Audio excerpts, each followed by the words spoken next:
All right, so last time we spoke about how mats or the lack of mats changed some things. We even went into talking about shoes and how shoes can change stuff and how Sonny wears shoes in training, which is super uncool if you do BJJ. In wrestling, it's fine. But Very I uncool. propose if you roll with somebody who wears shoes, strip them. That's the biggest humiliation you can do. Um, yeah. So and we ended the last casual grappling cast with clothing, right? Because we Mm. have obviously the gi, but we have the gi. It comes from judo mostly.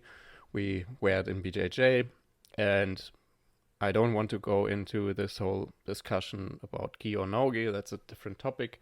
So more generally, we have jacket wrestling. There are many, many different styles of jacket wrestling. Judo is basically just one style of jacket wrestling, which is very, very prevalent now internationally. But there is Cornish wrestling. There's Mongolian wrestling wears kind of a jacket. Georgian Chida Oba, they have a jacket. Courage and all these different styles all over the world. I think one big one is maybe Chinese wrestling. There's Shuajiao, I think it's called, but Yeah. I'm probably butchering that.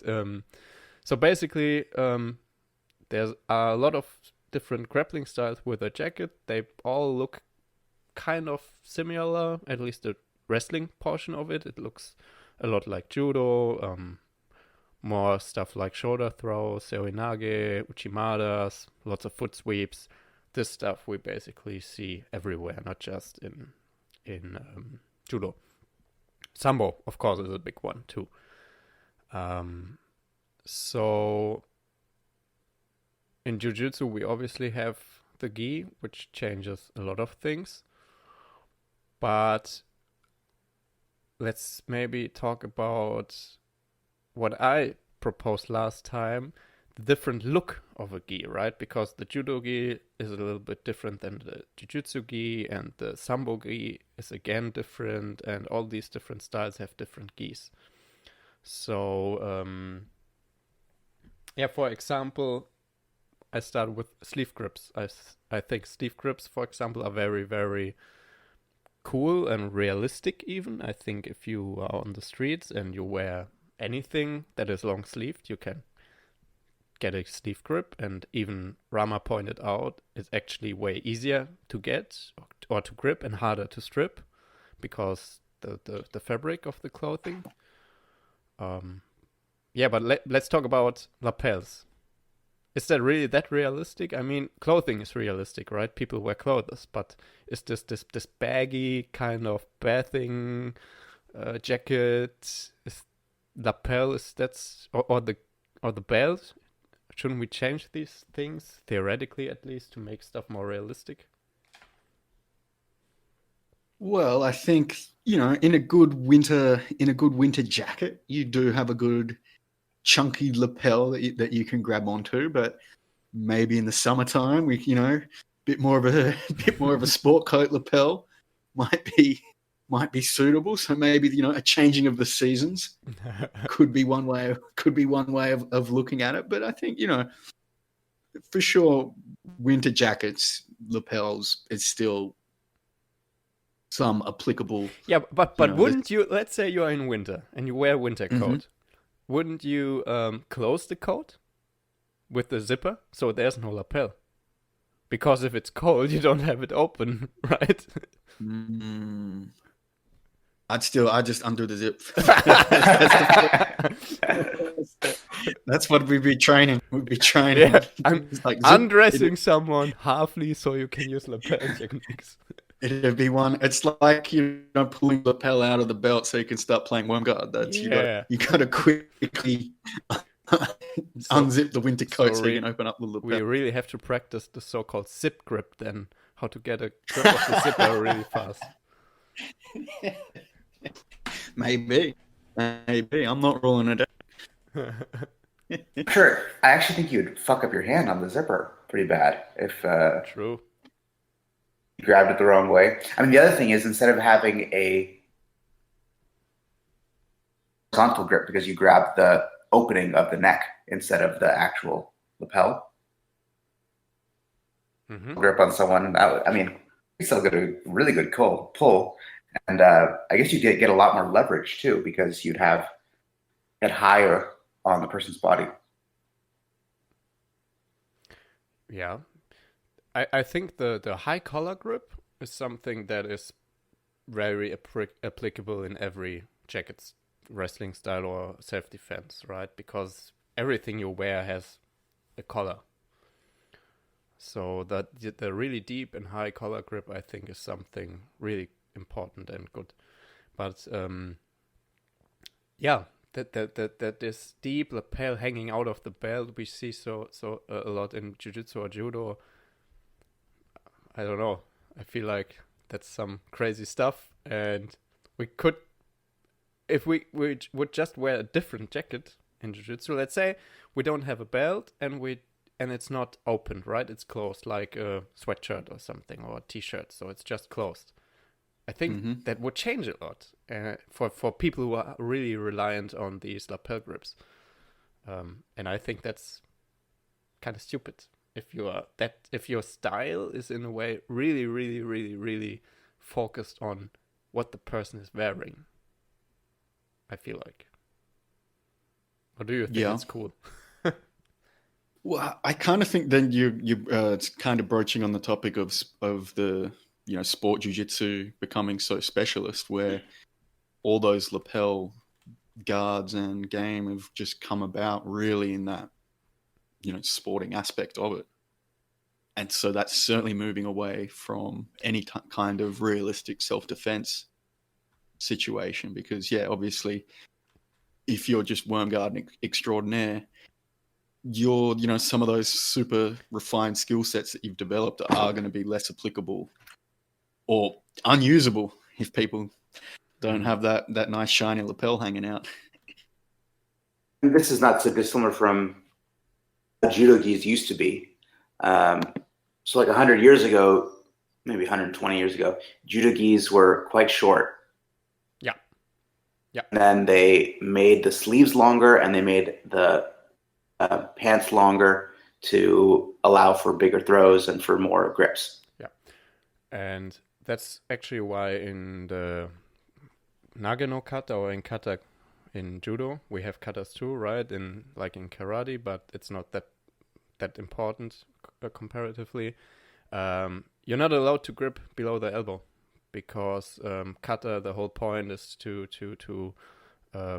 do it the traditional way, and a good teacher tells you for your kata, if you practice it for a belt exam or something, yeah, don't grip below the elbow because people at that time wear the did wear a gi which was much shorter. It was basically short sleeved. Yeah. Yeah. So If you look at old pictures, you'll see them, and they I don't know. I think to our eyes, it looks kind of dorky. yeah, Uh, but that's basically the point I'm saying because um, the gi in some way is represent the only reason why we have a gi is because people at that time at that place wear clothing which looked like it, right? Because Mm. judoka started wearing a gi not because they felt like let's do a sport where we wear this weird jacket. It was like no, that's what people just did wear. So wouldn't it then be consequently maybe more, I don't know, appropriate? I know there are reasons why people wear a gi. It's like the whole cultural and traditional stuff behind it, and it's cool. But just from a, I don't know, realistic application perspective, wouldn't it be better to create new gis which represent more how people nowadays look like and the clothing they wear? had a discussion about this, right? To some extent. Yeah. What would that look like now? How that how that? What would be more realistic? I mean, I think gi pants are fine, right? Because there's not much of a difference between gi pants and a jeans. I feel like. Although I'll let you finish, but I'll interject on that point. I'll tell you. Okay.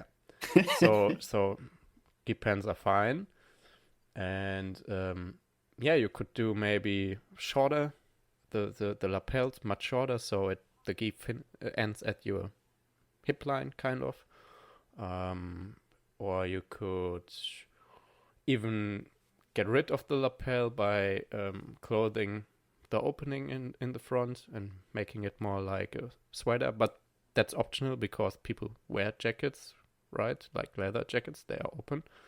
So I would say the big thing maybe would be make it shorter, get rid of the belt. I don't know. I think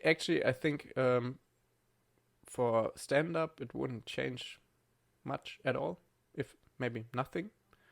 But in at the ground, I think it would change a lot.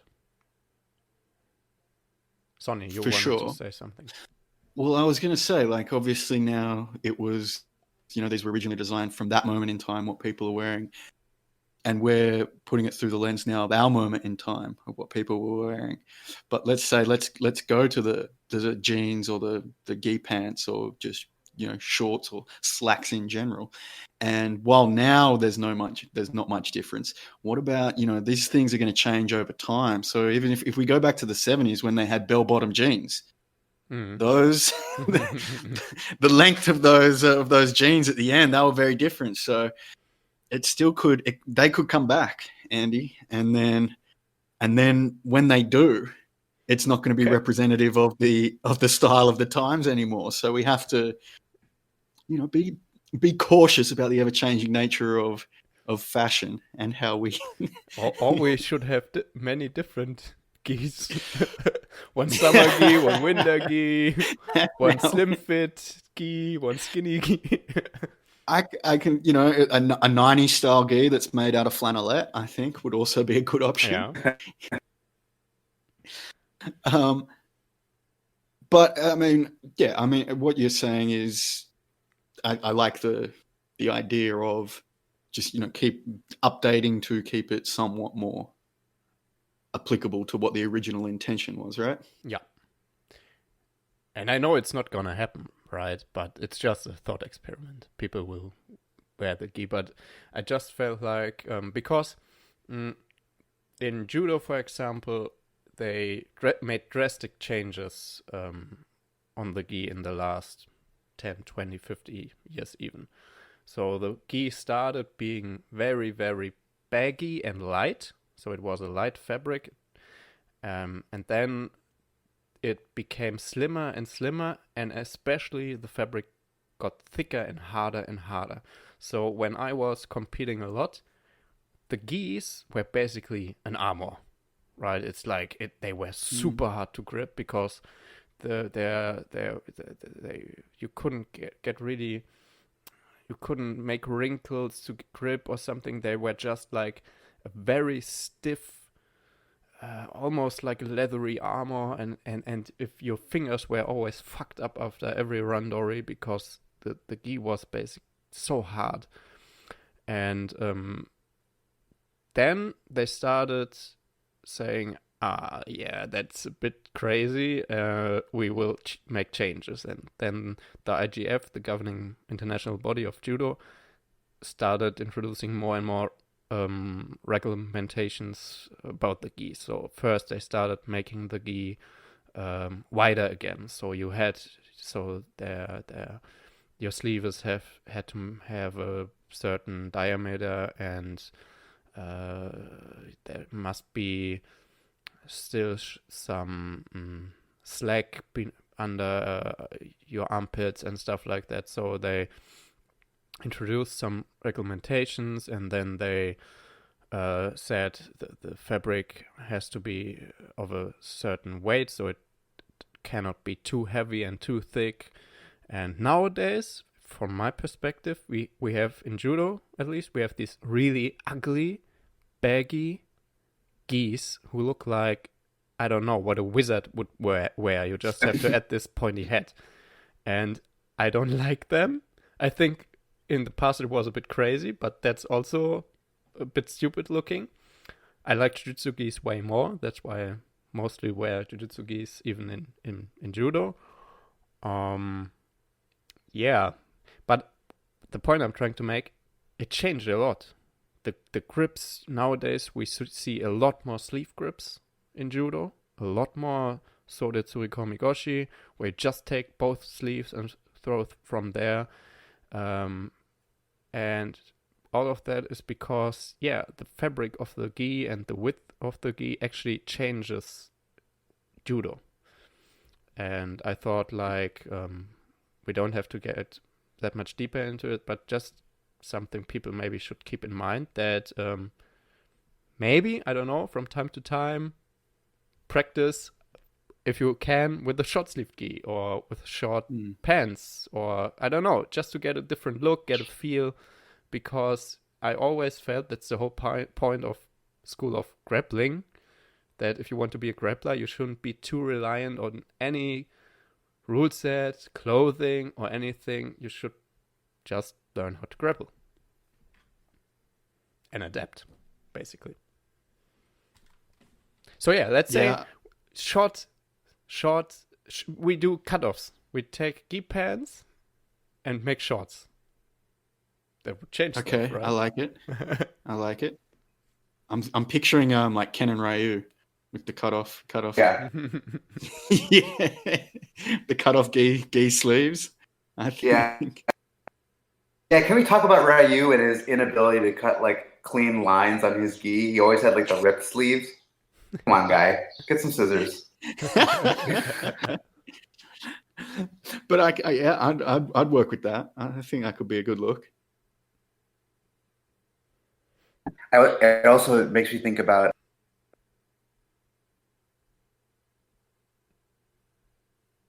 Silva and Pride. I think it was 2004. You cut off heavily for me. Can you repeat? Me too. Okay. Thank you. It makes me think about Nakamura. I think his name is Nakamura. And it's the guy that fought against Wanderlei Silva, I think, in the Grand Prix in 2004. And he wore a judo gi without sleeves on for for his fight against Wanderlei Silva. Yep. I'm not sure if you guys remember that fight, but he actually takes his off mid-fight. Gets sick of it. Yeah, and that's what leads to him getting knocked out, really. Yeah, when he exactly. Takes it off, yeah. And then Wanderlei knocks him out as he's throwing the gi off. It opens up his guard and just crack. Or Sonny, you are the Sakuraba expert. The stuff Sakuraba did to Royce Gracie with the gi, right? He basically made fun of him. It's like he was doing. He basically was making fun, right? He was like taking it off and hiding his face behind the lapels and stuff. And at some point, I really felt like you could see in the face of Royce Gracie, I shouldn't have worn that. Yeah. Well, he didn't wear it the second time. So there's no way it would have helped, especially in a 90-minute match. Like it definitely would have been a detriment. It would have been hot and sweaty But it was crazy. Yeah, when they got the best part was when they're in the corner. Royce has got him pushed up against the corner, and so Sakuraba's got his back in the corner, and he untucks Royce's lapel, like going for worm guard. He with his hands around the back, brings it out of the back, and then starts lifting it up and pulling it over Royce's head. Yeah, just. Just to make fun of him, or just to clown, or just in the most serious combat in the world at that time for, all this historical, bragging rights or whatever, all this, and he's just in there having fun, just mucking around with the gi, trying to pull it up like a hockey jersey over Royce's head. It's just, it's just amazing. Is it allowed in MMA to pull the underwear up, like in like these school bullies do in the No, movies? no, it's not. It's not. You're not even allowed. You're not even allowed to grab the shorts at That's all. true. So, That's true. you can grab your own though. So I don't know. You can grab your own shorts. So make of that what you will. But yeah, I mean, even Sakuraba, he even grabs he just grabbed his gi pants hoist once and like just hoisted him up on him, and he was just having fun with it, playing it around. But it definitely didn't seem to be to Hoist's advantage to wear that in there. But look cool. True. Yeah, you said, for example, the gi wasn't of any help. Let's talk about what do you think about stuff like Eddie Bravo wearing gi pants to help with his half guard, or we even have like leg lockers wearing long tights because of friction, or then we even have again these crazy leg lockers using intentionally long sleeve rash guards or even tape to get better grips for heel hooks and stuff. What's your point on that? They're going to use every advantage that they can possibly get. You know, it's just still within the rules. They're going to do it. You remember George Soteropoulos, who was he was playing a little rubber guard and stuff back in the day in the UFC, but he would actually wear two of the ankle braces, like Muay Thai anklet things, that would come up probably as far as the anklets were allowed, and then two long knee pads on either side, just to try and get that little bit of extra gripping friction that he could possibly get. And I mean, it's just working within the limits of the rules, I guess. But I mean, Eddie Bravo's insistence on gi pants while still taking the gi top off and going no gi is a pretty interesting one. Yeah, like to make such a name on no gi and still technically always wear half of it. yeah, you know, that's also something interesting. It's like, I haven't done it yet because I don't know, no opportunity yet. But maybe to light things up, open mat, do some rolling with gi pants only and a t-shirt or a rash guard, and you can grab the gi pants like you want. It's just without a gi, just to make it different, right? Because it's interesting, I think. Well, I'll still do that. When I got my shoes on, sometimes I'll just leave the gi pants on as well, But yeah, you still do that sometimes. Like we'll have open mats and people will be wearing their gi, like gi and then no gi under there. Yeah, and we'll that's go, true, you want to do no but gi? You just take the gi top off. Yeah, that's true. But isn't there, like, at least in my experience, this like unspoken rule: if you roll no gi, you don't grab the pants, even if you wear them. Yeah, so it's like saying, yeah, and you can grip them. It is yeah, you're right. It is kind of like, okay, forgot that. Yeah, but sometimes people do what it takes to win. But it does change things a lot. I mean, the Hoyler versus Eddie too. Those the gi pants played a big role in probably helping Eddie get his position, and then maybe helping Hoyler stop him from getting finished. Maybe so can change the outcome. Absolutely, yeah. What do you think, Rama? I mean, he's derived after a lot of practice. So, if he's arrived at that, then it must be it, and it's within the rules. Cool. I mean, to your idea of allowing people to grab the pants anyway, I roll no gi and I frequently wear pants with like a rash guard. People grab my pants anyway. I'm not going to call them out on it, just like they do it anyway. So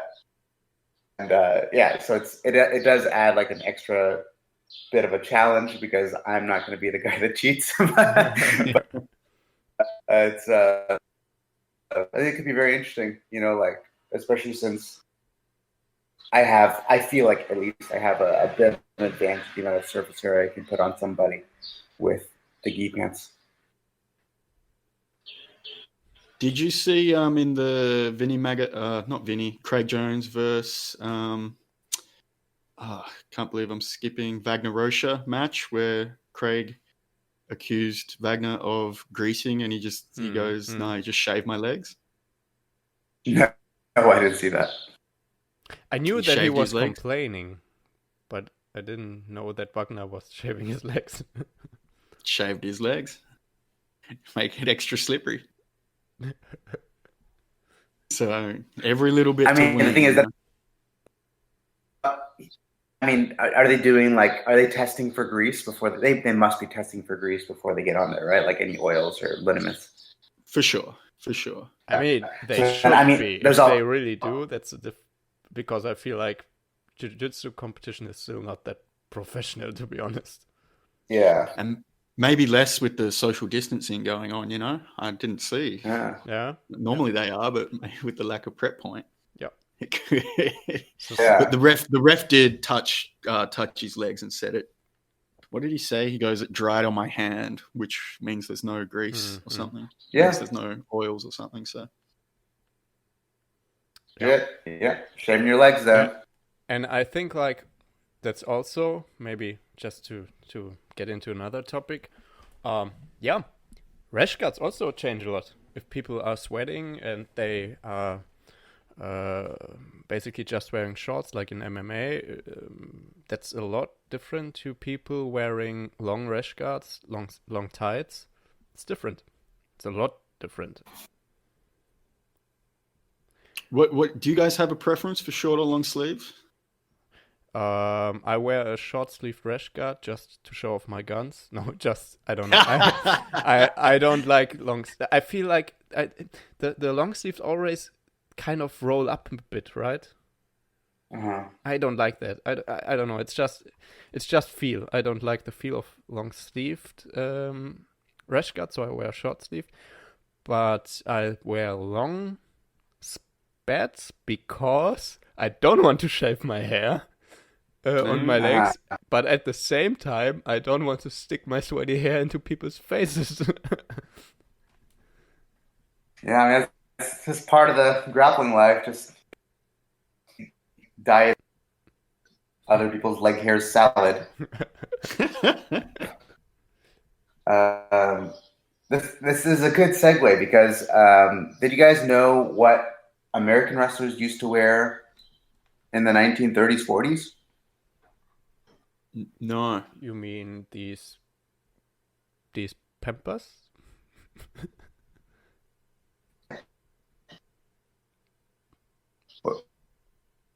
These what? Didn't they just wear really small underpants, basically? No. Okay. Maybe you're thinking of maybe pro matches and stuff. Mm-hmm.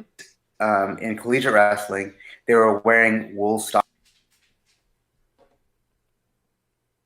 Dropping out there for me, Rama. Yeah, you cut off again.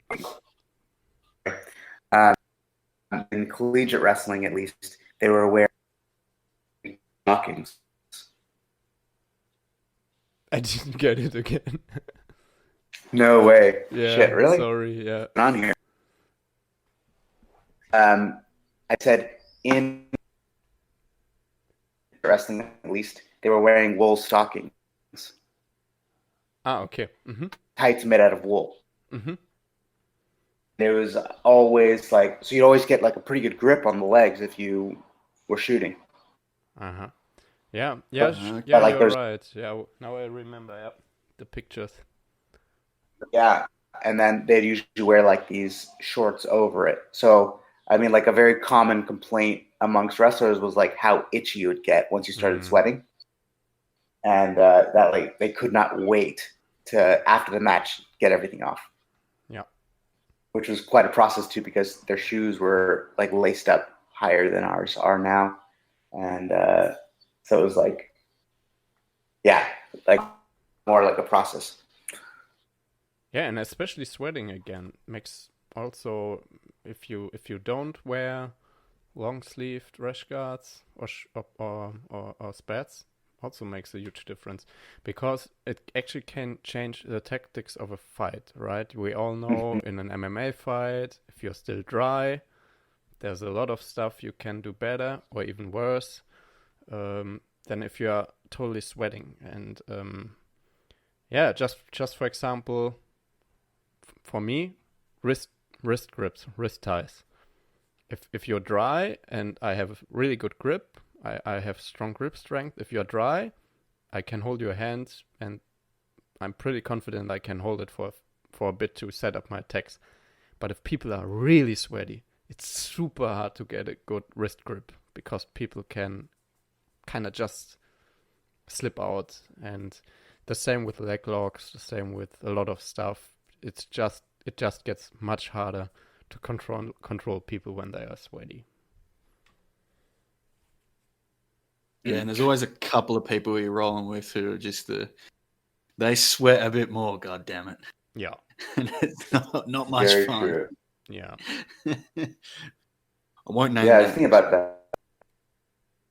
Thinking about that too. Like if I'm wearing, I tend not to wear long sleeves because like it pinches my armpits.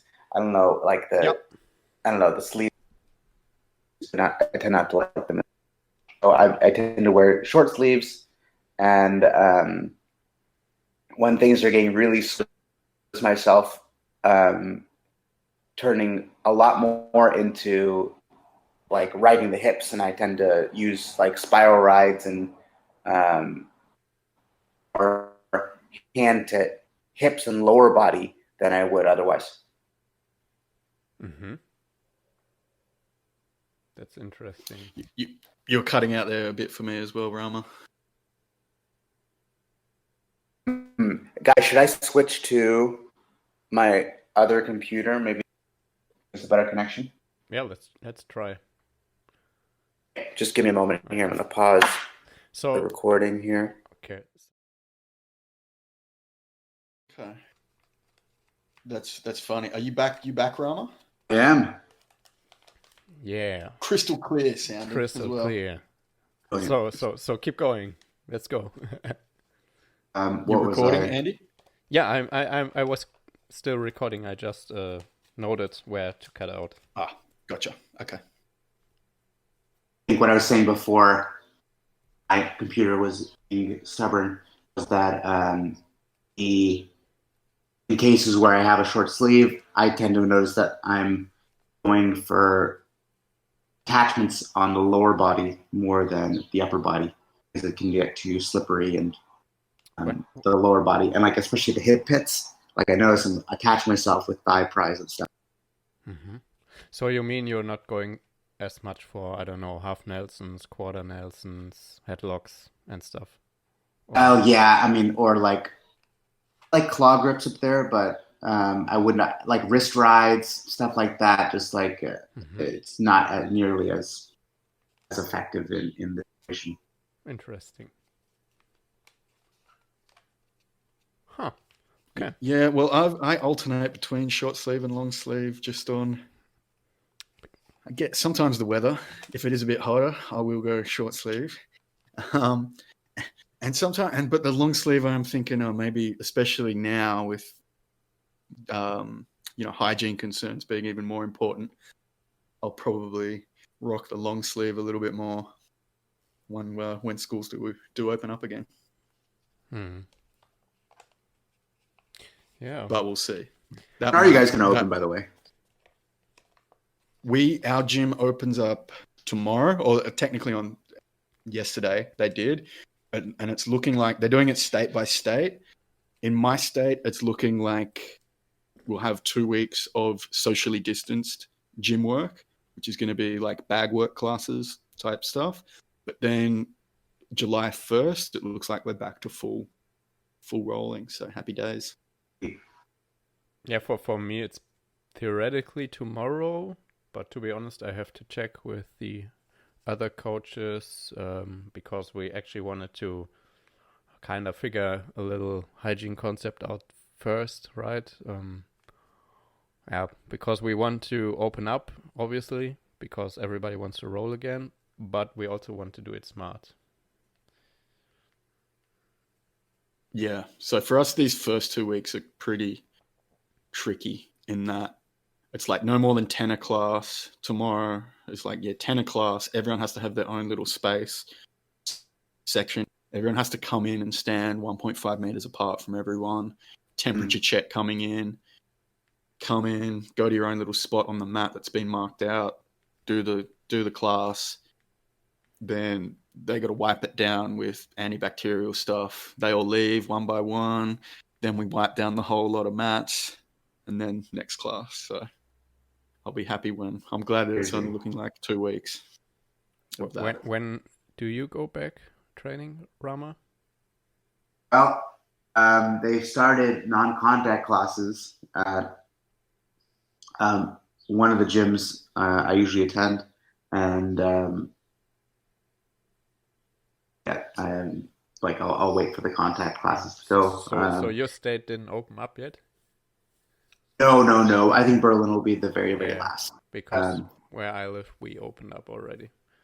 Yeah. So then I think it'll be a week or two. And the gym I usually teach at is not allowing any contact whatsoever, like not even allowing classes. And I think they have a limit of the number of people that can be in the gym set at any. Like, there's a ring, there's a cage, there's a workout area. Like, it's limited. Yeah. When you put the non-contact into perspective, gi or no gi doesn't matter. I'll grab onto anything. Yeah, exactly. Let's go back to that discussion. Did we touch on anything related to clothing in grappling, or do you have any more points to make? I mean, aside the obvious ones, the stuff you do in gi and no gi, and what is better, that's not what I tried to do with the discussion.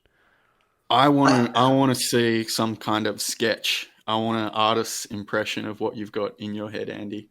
Okay. Because to me, I just keep thinking like the Star Trek uniforms. I don't know. I'm gonna search something.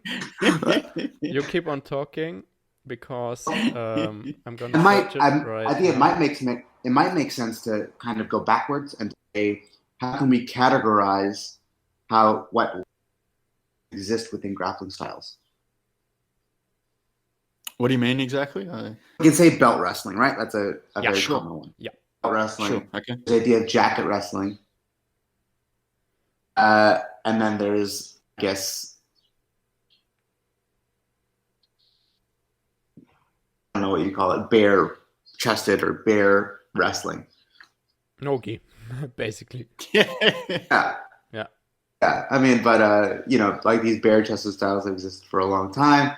Like, are those the only three styles we can think of? Oiled like wrestling. Oiled, bare-chested, with pants, Turkish wrestling. Pants only, yeah. Also exists. And then you can reach into the pants and lift the guy up, which gives us some of the funniest pictures in the world. Yeah. At some point, that was always going to come up, wasn't it? Yeah. I don't think you can ever have any discussion at any gym in the world without at some point going, that oil wrestling is out there. That's not for me. Okay, I got something, right? Okay, so I will share it to you. You have your phone on you, right? Sure. Everybody. Okay, I will share it on Instagram, send you direct message, and then I will say a few words about it. Okay. Instagram allows for browser interface now. Yeah, that's cool.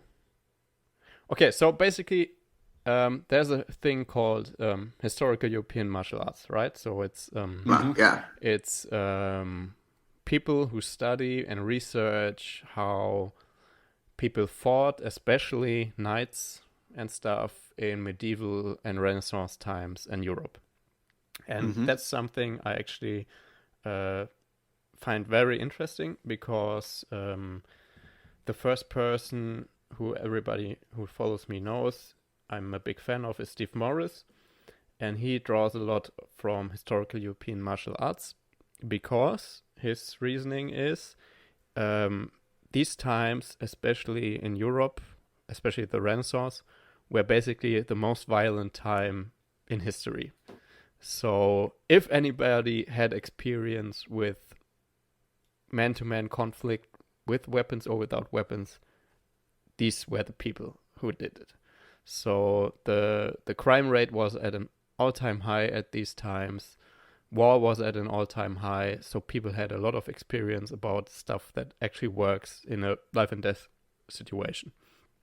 And one part of historical European martial arts is what's called nowadays is Ringen, and Ringen is basically just the word wrestling in German, but what they mean is like the grappling style of these medieval knights, and there are different variations. There are variations for the battlefield, so how you to disarm people with joint locks and throws and stuff like that, and take them down to finish them off with a knife or something. Basically, a lot like jujutsu in the past.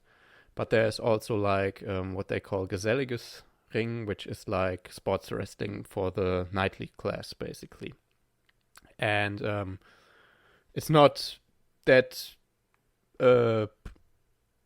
surprising that many of the moves are very, very, very similar to modern judo, jiu-jitsu, and wrestling, because, well, people have 2 arms, 2 legs, 1 head, right?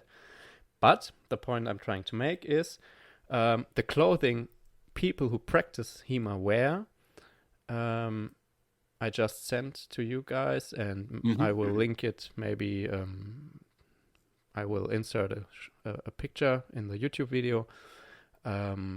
Is very interesting, and I sent you a clip of the account Medieval Wrestling. The guy is called which I'm now following. Yeah, the guy is called Tim Hall, and he's really great. He's like one of the leading researchers on this ring and stuff, or medieval wrestling, basically. So check him out. I will link him as well. Yeah, and the stuff they wear, I think it's funnily enough, they try to represent medieval clothing, but I think it looks absolutely applicable and realistic for today. Well, it looks like guys just wearing shorts and a long sleeve T-shirt, right? Yeah, but obviously the fabric is that it doesn't rip as easily. So yeah, okay. Yeah, so that's what I had in mind, basically. I could, okay. I'm on board. So that is what they're wearing in that. A lot of these HEMA people, is that like the HEMA uniform, kind of? I don't think there's something like an official HEMA uniform. Sure. But I think there is, actually. Yes? Yeah, it's black and red for instructors and red for students. Okay. So... yeah, however, I that's in the weapons, at least. That's what I've seen. Like, they have to wear like kind of tights to show rank, but there's, as far as I know, there's only like 2 levels. And then but from what I'm seeing here, at least, I'm not sure if I see any cogent wrestling uniform. Yeah, I think they have basically this. It's just like an anti-rip kind of fabric, and I actually found a place but I didn't bookmark it, where you can buy it. So it's in uniform, but it's just, obviously it's a very small community, so it's basically one guy making them in his backyard or something, because the community is so small. But yeah, just I will link it for people. Check it out. Follow Tim Hall from Medieval Wrestling, because I think it's interesting, the clothing. I like the looks of it, because I tell you one thing, especially with wrestling, is, especially to try and get it going in Australia, is that the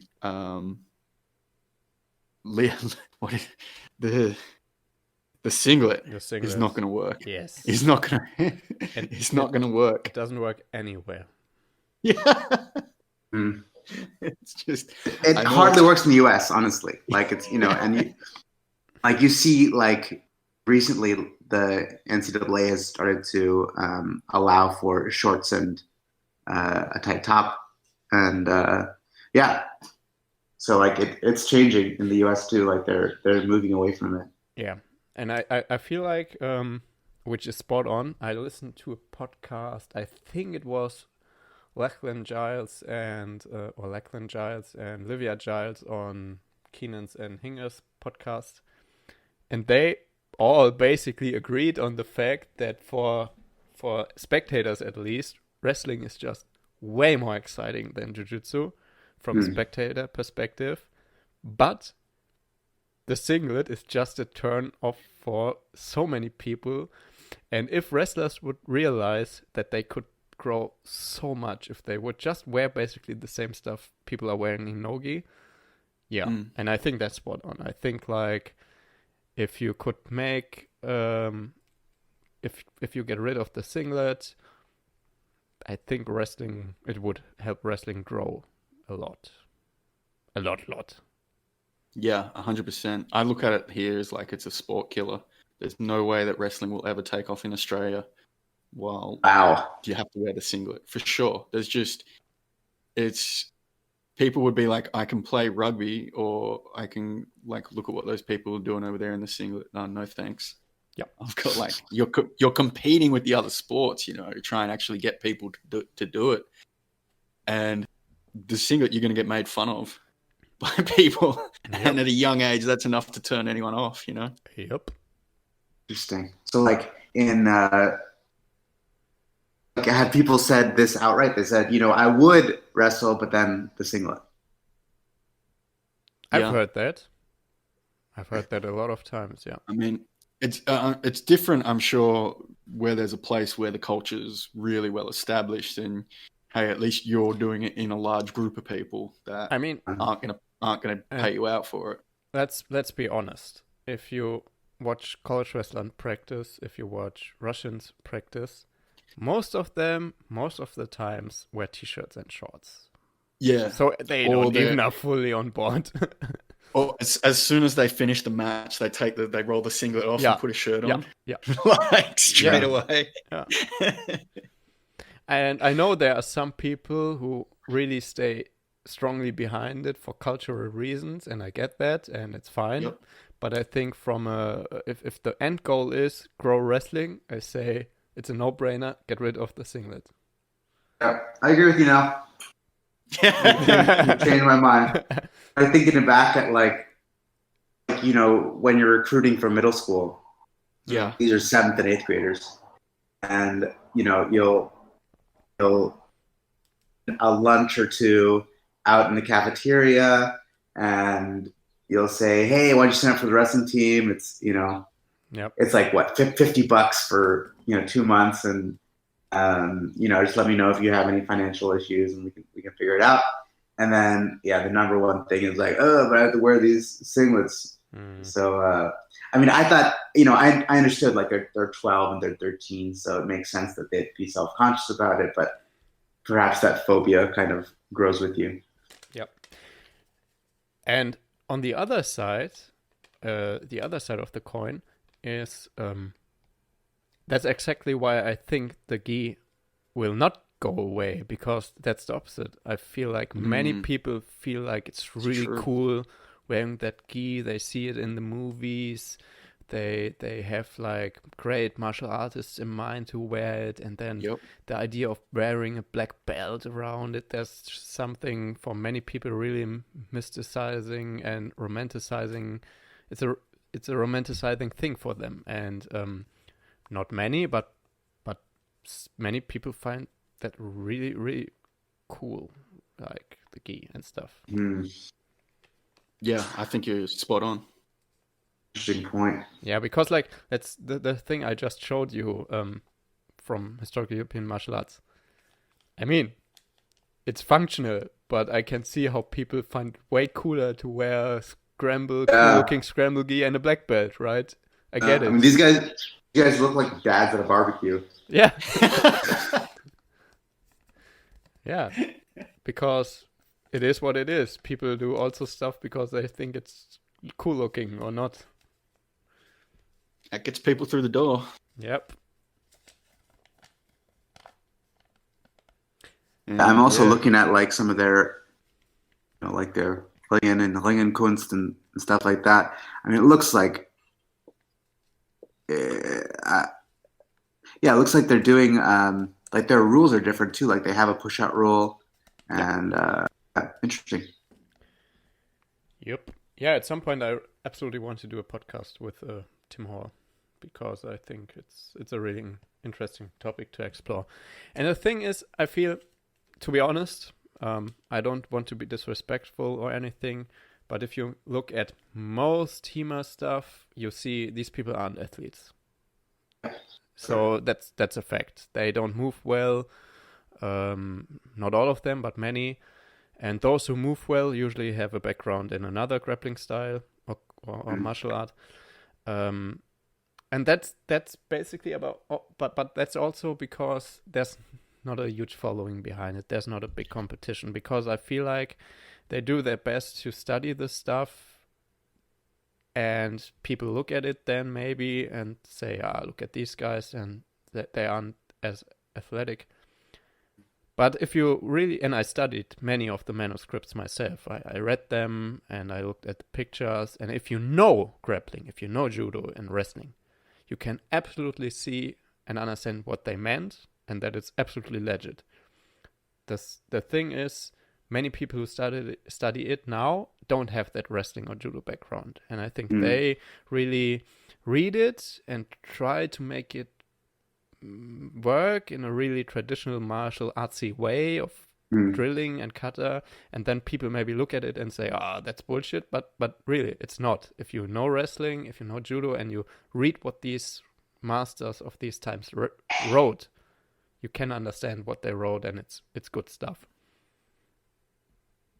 Well, it's funny you mention that, because I think that links into what you're saying, about like drawing people into the sport for them, thinking that the gi's cool, and that's what, and that look, that's what they'll do. It is probably with HEMA, is like the people who are attracted to that are probably more just like medieval history buffs. Yep. Who romanticize the idea about reading these old manuscripts and decoding the the Renaissance era and whatnot, and 100%. Yep. Yeah, this kind of bugs me. I mean, like their intention is to kind of knowledge and to preserve a certain kind of paradigm or whatever. But it annoys me that they say, if one were to say something along the lines of, we're asking questions that other styles don't ask. I mean, then they kind of take like this, old as gold mentality, which can be. Yeah, they are pretty much like the traditional martial arts. That's pretty much it. They say, or many, not all, because I actually know a lot of them are really open-minded, and many of them train wrestling and judo and jiu-jitsu and stuff. But some, it's like, oh yeah, at that time everybody figured it out, and no, that's not how it works, right? It's like, that's what I'm always saying. 99% of developments come from competition. If you have a big competition, stuff will naturally evolve further and further. If you don't have any competition, maybe you read stuff and think you understand it, but if it doesn't get tested again and again and again and again, in sparring or competition against people who get better and better, you never know. That's the thing. And even in traditional martial arts, as well as in HEMA, I think if you are engaged in a combat sports culture where competition and sparring is fundamental to it, you can actually pick stuff from traditional martial arts and or HEMA in that case, and say, yeah, that could work, and I will test it in sparring next day or something. So I always felt like I study this stuff, and from time to time I find a few bits who really help me. Yeah, but you're right. It's as a sport themselves, they have, they're too traditional martial artsy.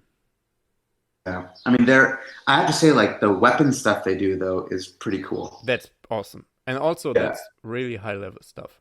Yeah. That's like when I see that, I'm like, oh man, these guys are going at it. Yeah. I like the rules too. They have like it's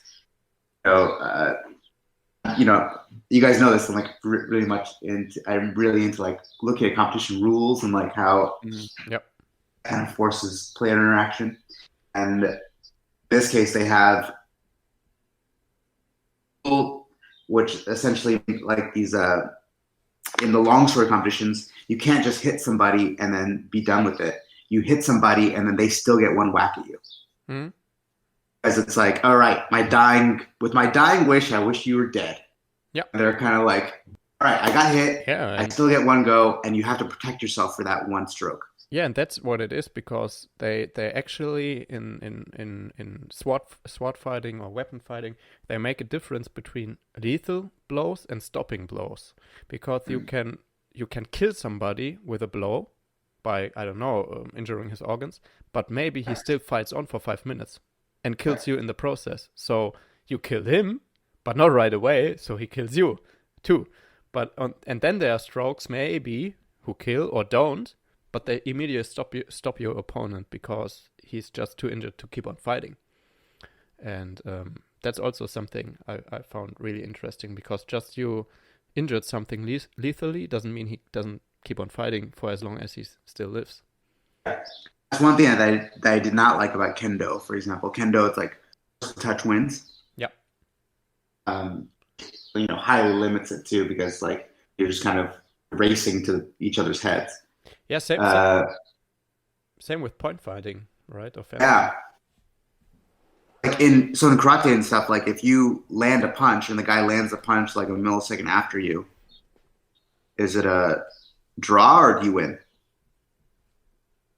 Where exactly? In HEMA? Oh no, in karate. Oh, I don't know. I never done it. No Okay. idea. If they hit you in the head. Let's say like with Shotokan. I think with Shotokan, like it's just the first to land wins, right? I think so. I remember my coach telling, because he used to do karate, and he went to a comp once, and he said like someone got punched in the head, and the person who did the punching to the head got disqualified, and that's when he decided, nah, let's do something else.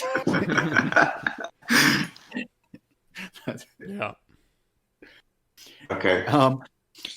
Speaking of taking it back to the clothing that we're wearing, have you guys heard of the Unified Weapons Master competition? What? Oh, that sounds so cool. That's the Chinese show, right? Well, I don't know what the show ended up being, because it's been a while since I looked at it, but they developed this suit that was like pressure sensitive, like it was like a robot mech suit kind of thing that would cover the people fully, that had pressure sensitive switches on it like all over the body, and then they would put them in a cage in an octagon style thing, and that they all had different weapons, and there were different weapons master trained styles, and the goal was to attack each other, and the suits would give the force readings of what was a fatal blow or something like that. This is amazing, because like I think we're probably maybe a couple years away from being able to visualize it in real time, being like, all right, this would have taken the guy's heads off, or this would have severed his brachial artery or whatever. And this is super cool. I remember like actually having this idea and then sending it to a friend and being like, could this be possible? And he was like, yeah, but you'd have to spend like millions of dollars figuring out this suit thing and whatever else. It's they did. Yeah, they did it. I think it was an Australian company that made the suits. I don't know what has ended up happening to them. I remember watching a couple of the first matches that they put out, because there was a big build up to it, like a couple of good promos. Keep on. Oh, I was just going to say the matches that I remembered it wasn't like the movies. the they just rushed each other, and it got very sloppy very quickly. It wasn't these nice, beautiful weapons combat matches that they probably had in mind. Yeah, but that's the point, basically. Right. Because if you take a look at the way sword fighting in medieval or Renaissance times works, it was really not like in the movies. It's like you mostly have a certain guard position, you hold that guard position, you focus on your opponent's guard, see what are his 2 best strikes, then maybe you adjust your guard to those strikes, and then it's about who strikes first, does he hit, or is the other guy countering him immediately? So it's like the risk was way, way higher, so there weren't as many attacks at all, because, well, if you could kill one person with 1 strike, but also get killed if you don't do it right, because you get immediately countered. So people are way, way more preserved maybe and hold back. And even if you get points, right? It's different if you wear a suit and know you just give up a point, or if you know, well, I might die. The reactions are completely different. Yeah, there's a big part of this also is binding in wrestling. So essentially getting in, all right, our weapons are locked together. Neither one of us are going to move because then our faces can get stabbed. So I'm going to throw this dude. And then it turns into, so that's why this obviously grappling becomes so important even in weapons fight. And bring it slightly back towards clothing, a very popular sidearm. You guys want to guess what a popular sidearm with a rapier was? Yeah, I think it was a piece of clothing you wrap around the other hand. Yeah. Yeah, exactly. You just like wrap your cloak around your hand, and that was a way to grab the blade, or just have something to punch with, or just kind of gives you something to act as a shield. Yeah. Because that's the whole point. People, that's also why I dislike. I think these suits are in some ways really cool, but in some ways they also maybe give you a false perception, because there's cutting and cutting, right? It's just because you hit someone at a certain place doesn't mean you have a clean or a deep cut and stuff like that, because you can absolutely grip a sword even without any gloves, because there aren't actually, at least medieval swords, that sharp, and if you can grab them, so cutting also, it's not just about hitting, it's also about cutting. How deep can I cut, and all this stuff. And so same with boxing and point fighting, right? Just because you connect to the chin doesn't mean you knock somebody out. There's also time. There's this really famous saying, it's the punch you don't see coming who knocks you out, and that's it. It's not about just punching someone at the chin, I don't know, but also when and how and the timing. So that's also important. So it's not even just about the point and the force, but also, did he brace his neck? Did he see it coming? Did he not? And that stuff a suit will never kind of evaluate. So I think there's some value in it, obviously, but people shouldn't over-interpret the stuff they see there. You guys seen that show? Oh, we're drifting so far away from the original topic. But doesn't matter. This Forged in Fire show. Sorry, what was it? I cut you off. Forged in Fire. I haven't. No. It's like this. So History Channel is a complete joke. I'm sure you know this. It became a joke somewhere along the way, right? It was at some point it was legit. Yeah. I think, within the last 10 years, you have this aliens meme becoming the actual channel. Yeah. This rate's better. We're going with aliens. Yeah, exactly. They have this show called Forged in Fire where blacksmiths against each other to make a certain type of weapon. And Okay. like basically the part that people watch is the testing of the weapon. They don't give a shit about how the thing's actually made. And then it's this guy with a Filipino martial arts background, and he takes just all manner of things. So he takes like a ballistic skeleton, like just filled with actual like red fluid. So it's like it's completely disgusting. Take like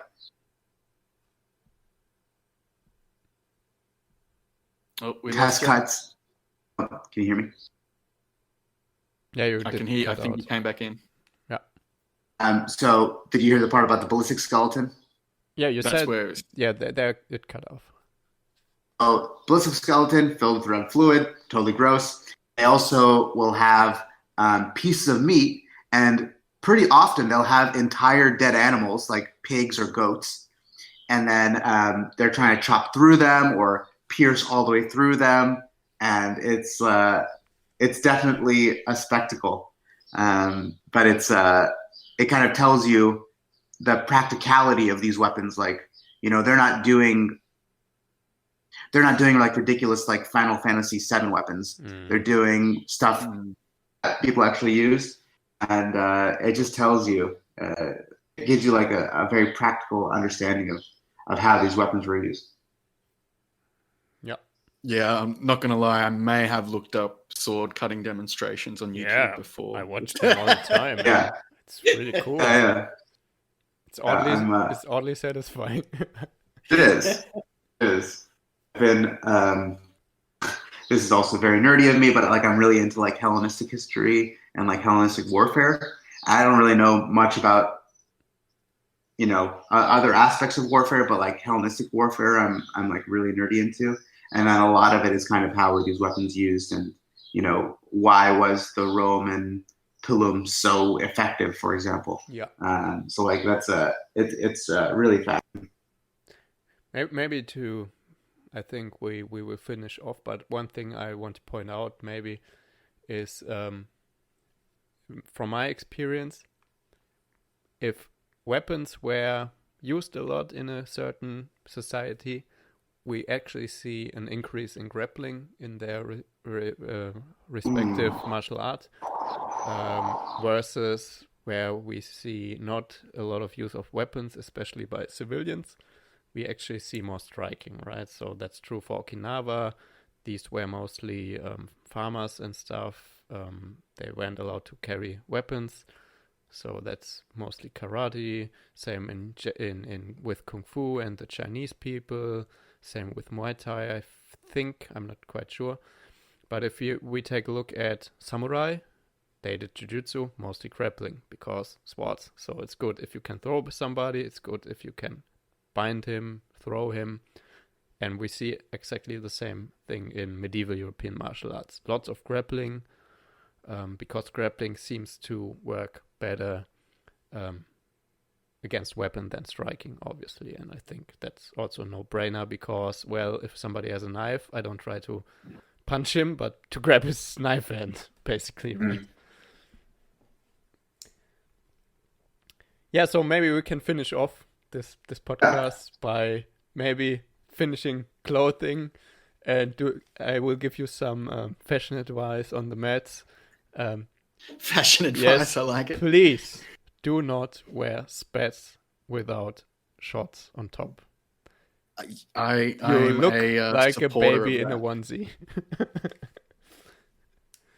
But I've had some stand-up arguments with one person in particular at the gym who just refuses to. So, you know, Yeah, What's their reasoning? just don't have to. My choice.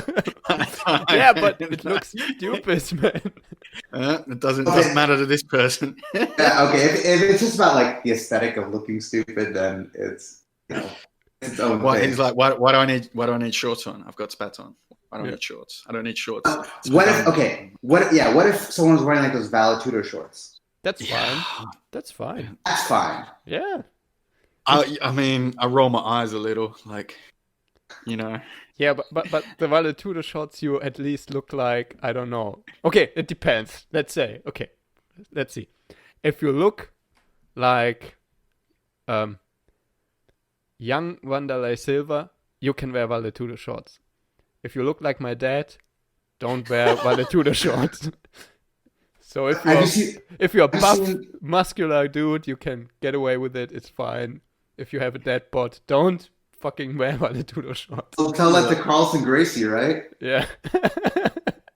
That guy. I mean, like this, like it could be a Brazilian thing, but like he wore Valetudo shorts like literally until he was in his deathbed. Like he was totally okay with it. Yeah. It could be a body thing. Look, if you've got spats and shorts on, okay, and like you walk out of the gym, it's not that, it's not that odd, okay. Yeah. But if you got the Valetudo shorts on, you can't just walk around everywhere. Yeah, but It's also like with the gi, you it cannot looks walk odd, around with so- the gi. I've seen a few people, mate. If you were I to, don't, to You each were their to- own. I Okay, guess. so to finish off the podcast, we rank now the Okay. fashion style of each clothing. Personally, I think on the top of the list, judging just by looks, t-shirt, not rash guard, t-shirt and shorts is number one. Do you agree? I'm down. If you were going to say the HEMA one, I was like, based on my criteria of being able to walk around in it, that would be the winner. No gi, just no. Let's go with no gi to make it simpler. So for me personally, Okay. number one, t-shirt shorts. Number two, rash guard shorts. Number three, rash guard shorts and spats underneath. Number 4 would Jesus, you be thought about this, man. number 4 would probably be then the Valetudo shorts and a t-shirt or a rash guard. Number 5 would be the singlet, and number 6 would be people who wear only spats and rash guards. That's the lowest form of no-gi fashion you can end up with. And now, to make things worse, and I think I have not seen it yet, but if I do, I don't know what I will do. If you now add shoes, wrestling shoes to that outfit, oh my god. Sorry, man. Shinya Aoki has entered the chat. He wants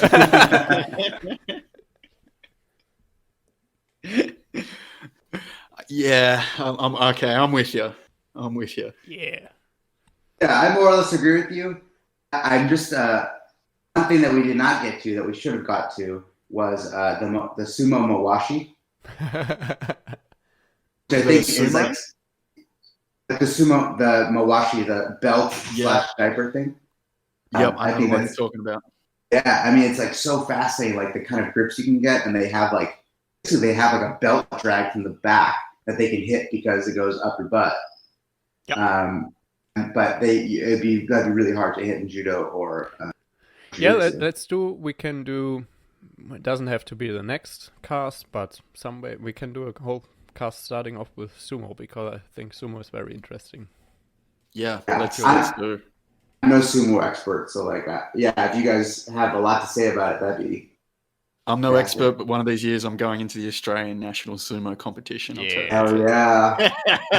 'Cause I remember even a couple of years ago, I wanted to go in and I emailed the guy the night before, like, do you have to get your own mawashi or whatever?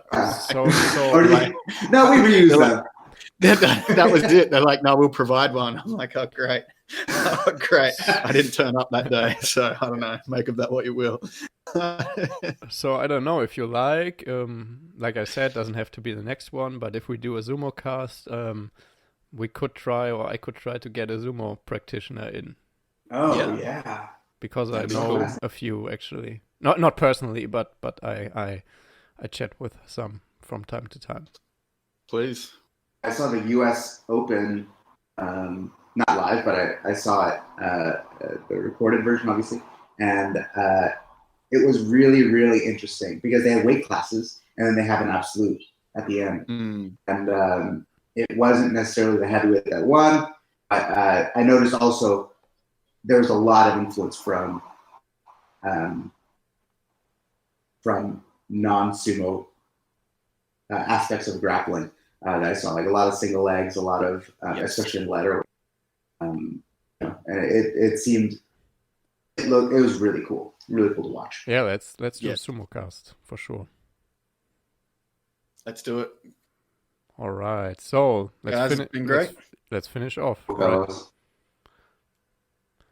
Thanks for everybody, and please don't wear spats and rash guards only. That's my take home message for you. See ya.